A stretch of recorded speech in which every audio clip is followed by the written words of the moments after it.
Hey guys, welcome back to my channel. If you're here for the first time, my name is Jovenchi. I do lifestyle travel vlogs, and consider subscribing to my channel on that red button there and put the notification bar on so that you can get notified whenever I post.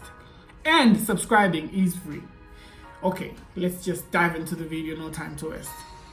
So, for those who have been following me, know I've moved to South Africa. I actually started my YouTube when I was in South Africa, and it's almost 2 years now. It's gonna be 2 years in August somewhere. Almost 2 years since I moved into South Africa. And these are the things, as a Tanzanian, I'm originally a Tanzanian from Dar es Salaam. 255 represent. So these are the things when I arrived to South Africa, or the few days when I start staying in South Africa, I was just like, what?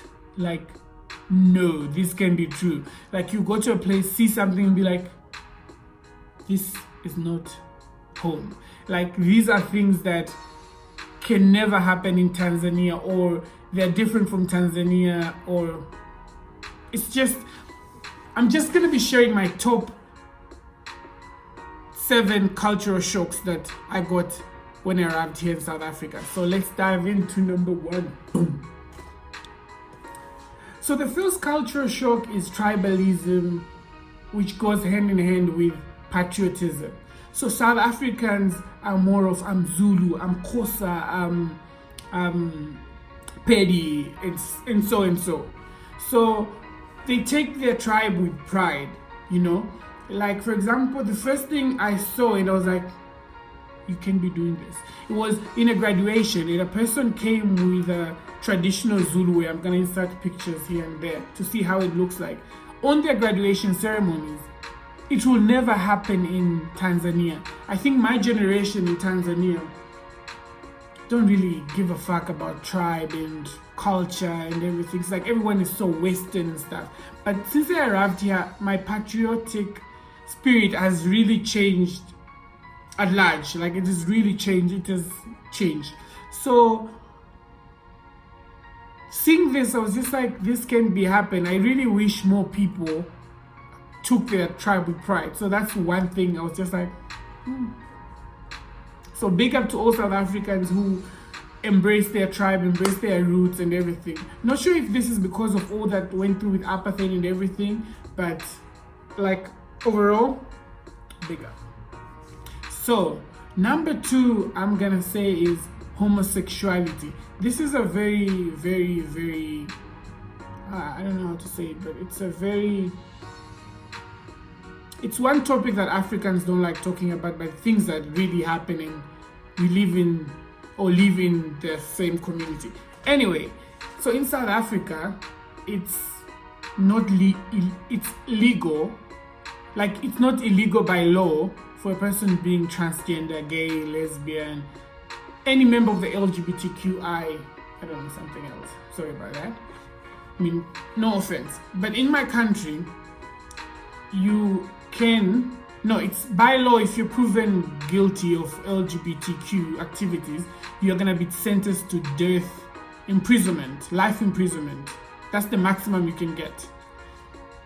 So coming here and just going to the malls and seeing people like LGBTQ members living freely and stuff like that, I was just like,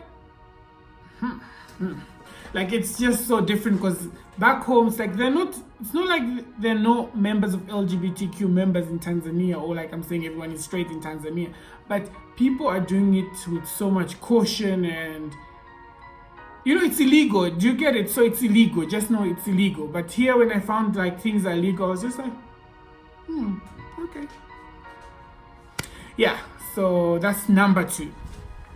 So the third thing I'm going to talk about is smoking of cigarettes. Smoking of cigarettes is big in South Africa.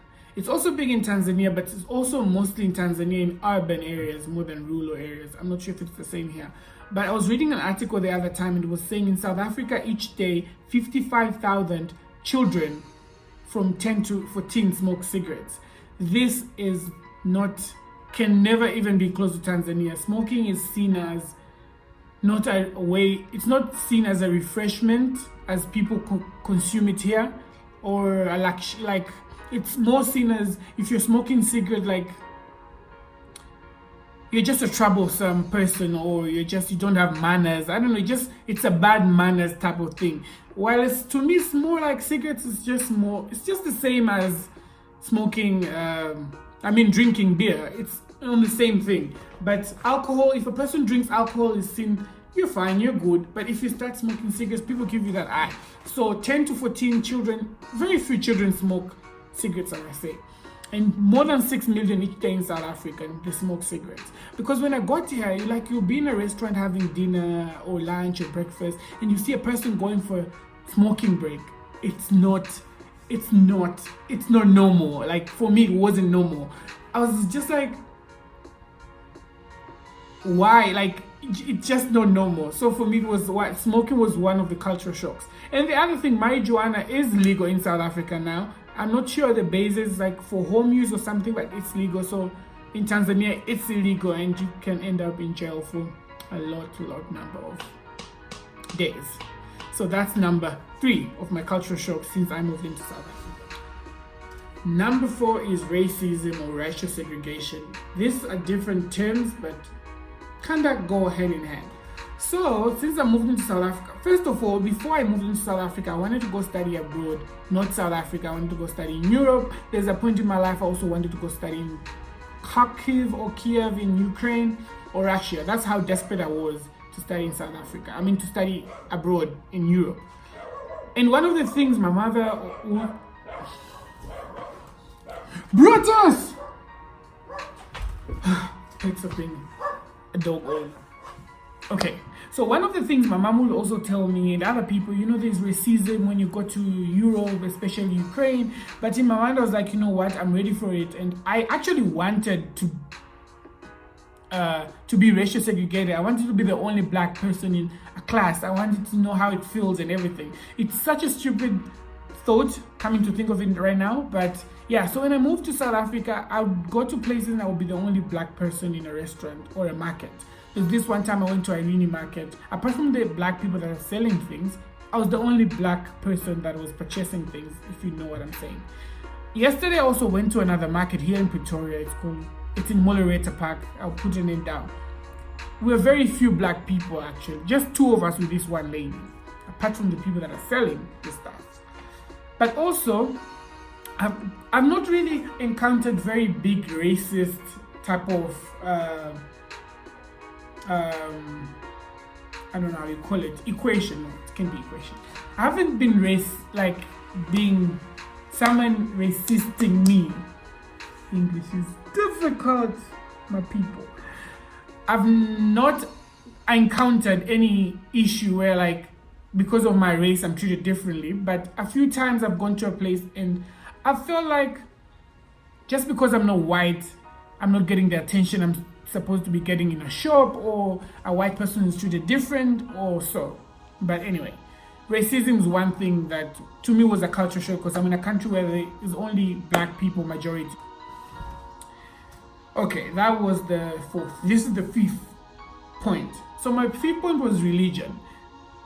Here in South Africa, in my country, it's 50 Muslim, 50 Christian. So I'm used to things like Ramadan, Eid Mubarak and Eid al-Fitr, Eid al-Hajj, all those Muslim type of celebrations. But coming here, majority is Christians, and minority, which are Muslims and Hindus, are not given a public holiday, if not mistaken. So because I saw a lot of Indians, and I thought that's gonna make them Muslims, but they're not Muslims, but they're Hindu or have other religion. So going to a country where the majority is Christianity and the no Muslim for me was a bit strange and weird, especially when it comes during Ramadan, because I'm used to Ramadan. It's a time of fasting. Just things are different in my country. The country is a bit slowed down, and it brings together. I'm a Christian by religion, but I believe in God, so any other religion, I respect them so much. But I've also had a very huge connection with Islamic religion. So I sometimes consider myself half Muslim, half Christian, but I'm Christian by papers. So coming here and not seeing all that iftar, and I really like Ramadan, guys, because you break the fast and eat good food. So just coming here in like Ramadan, 30 days are nothing, like nothing. I was like, okay. Point number 6. So number 6 is gonna be more on lifestyle. South Africa is very expensive, guys, compared to my country, Tanzania. And when I came here first, I kept changing my currency. I had a X currency app, and I used to change my currency from Tanzania to South Africa. So I would like go to a shop and look at the jeans and be like, should I get this jeans? Then I look at it, I'm like, no, you can't, because it's just so expensive because of the currency differences. So my friends go to Monash and they're like, you know what, you're not gonna leave this country if you keep comparing it to Tanzania. So what you need to do, just make sure you leave for the moment. Like, don't compare South African currency to Tanzanian currency or any currency. Compare South African currency to South African currency itself. If you think something is 400 Rand, just compare the value. Is it worth it buying it? Don't say it's 400 Rand here, it's gonna be this in Tanzania, so don't buy it. You're gonna end up not buying it. So I really advise you, if you come to South Africa, live for the moment and live with the currency here. Don't try to convert it from back home, wherever you are from. So the last point, number 7, is Android is very popular in South Africa compared to Tanzania. Companies like Huawei are making it big in South Africa compared to Tanzania, and companies like Samsung, and there are other companies that I really didn't know till I moved into South Africa. Because in Tanzania, iPhones are very popular. I'm not sure it's because Tanzania has this trading with China, so it makes it easier for imports and exports compared to South Africa. But here, iPhones are very expensive. So when I moved in here, it's like very few people in my school had iPhones. And to me, that was like, why? So I kept asking myself why. Then I came to find out iPhones are really expensive in South Africa. Most people tell me, hey John, I want to buy iPhones from South Africa, but I'm gonna tell you now, it's very expensive to buy an iPhone here compared to buying a Huawei and something. And the other thing is people buy iPhones there because of the better quality in camera for the pictures and the gram and everything. But here I think the weather is very good. So if you have a very just minor phone with the lighting and everything, you got your gram sorted out. So that's why most people. So I would like look at Slay Queen's starter pack here. Trust me, the Slay Queen starter pack here is not an iPhone. It's a long weave and high heels and I don't know, makeup whatsoever. But iPhone is not really on the starter pack. Like you see a Slay Queen, very gorgeous, like with all Slay Queen standard, but doesn't have an iPhone. And to me it was like, why don't you have an iPhone, sis? But yeah, so that's one thing. And I really don't mind. I really don't have an issue with people using Android or Samsung whatsoever. I think you just need to use what's best for you. I'm using an iPhone because I love iPhones. I like iPhones, and iPhone to me, my phone is more than a phone. To me, it's a video, it's a camera. So I use it for, like now, right now I'm filming from my phone and you can see the quality and everything. So it's like, it's a substitute to my camera, and for me, it's an investment for my business. To the end of the video, I'm just gonna give you one bonus culture shock. Twitter is big in South Africa compared to anywhere in Africa. Twitter is big. Like, it's like for me in my country, Insta famous is where you make it in life. If you're big on Instagram, you have got the numbers, the likes and everything. It's the place where you can use to promote yourself and everything. But here, Twitter is big. Like yo, you need to be trending on Twitter, not Instagram explode. So yeah, that's one bonus. But anyway, if you're new for the channel, as I said before, you're a returning subscriber and you haven't put the notification bar on, please do it. If you haven't subscribed, please subscribe. Check my previous videos. I'll be traveling soon. I'll be going to 2 countries in southern of Africa. No, my geography is so bad. But anyway, so yeah, stay tuned. More travel vlogs coming out, but I'll be doing a lot of videos on this. I'll be coming up with the safety tricks or hacks for South Africa, and also addressing South Africa for the last time. This is one thing that I really wanted to talk about for a long time, but yeah. So guys, see you next time. My name is Javenchi. Hey.